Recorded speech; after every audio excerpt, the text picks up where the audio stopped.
उत्तर प्रदेश की इस खबर ने सबका दिल दहला दिया है। उत्तर प्रदेश के गाजीपुर जिले में डांट से नाराज 14 साल के बेटे ने मां की हत्या कर दी।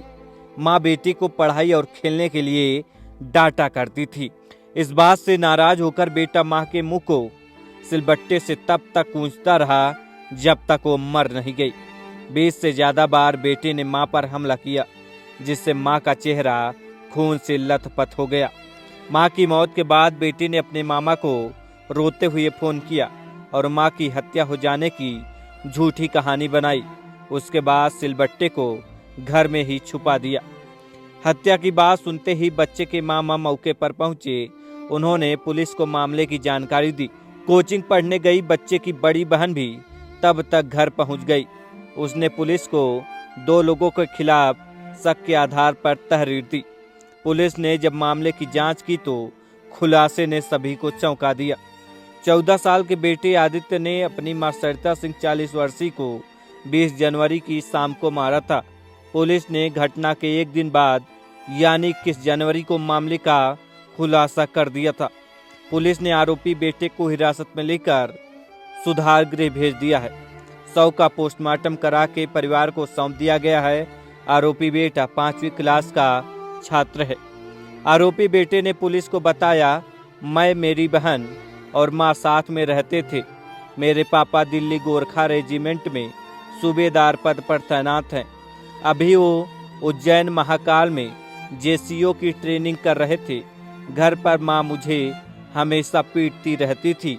वो दीदी को नहीं डांटती थी, लेकिन मुझे हर काम के लिए रोकती थी। मैं होमवर्क कर लेता था, उसके बाद भी टीवी नहीं देखने देती, मोबाइल नहीं चलाने देती। बाहर खेलने जाओ तो दोस्तों के सामने पीट देती थी। मेरे दोस्त इस बात को लेकर मेरा बहुत मजाक बनाते थे। इस बात को लेकर अपनी मां पर बहुत गुस्सा आता था। 20 जनवरी को हम लोग घर पर ही थे। मैं स्कूल का काम कर रहा था, दीदी भी पढ़ाई कर रही थी।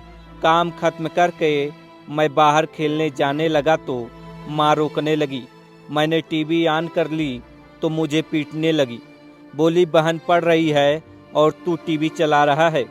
कुछ देर रुकने के बाद मैं फिर से बाहर खेलने जाने लगा तो माँ ने मुझे बहुत पीटा। मुझे माँ के ऊपर बहुत गुस्सा आ रहा था। कुछ देर बाद मुझे दीदी कोचिंग जाते हुए दिखाई दी। उसके बाद मैं घर पहुंचा तो माँ सो रही थी।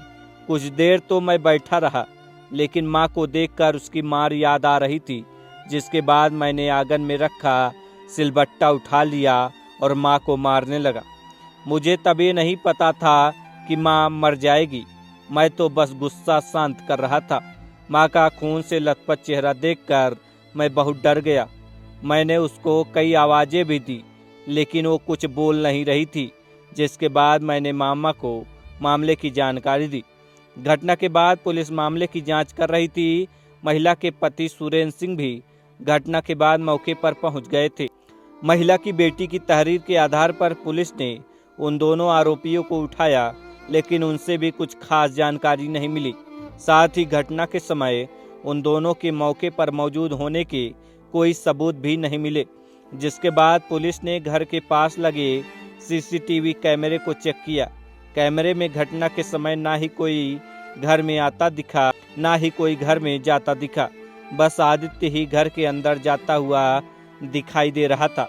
जिसके बाद पुलिस ने परिवार को बिना कुछ बताए आदित्य को हिरासत में ले लिया और उससे सख्ती से पूछताछ की। पुलिस की पूछताछ में आदित्य ने सारा सच उगल दिया। उसने पुलिस को रो रो कर पूरी घटना बताई। उसने पुलिस से यह भी कहा कि वो अपनी मां को मारना नहीं चाहता था। पता नहीं ये कैसे हो गया।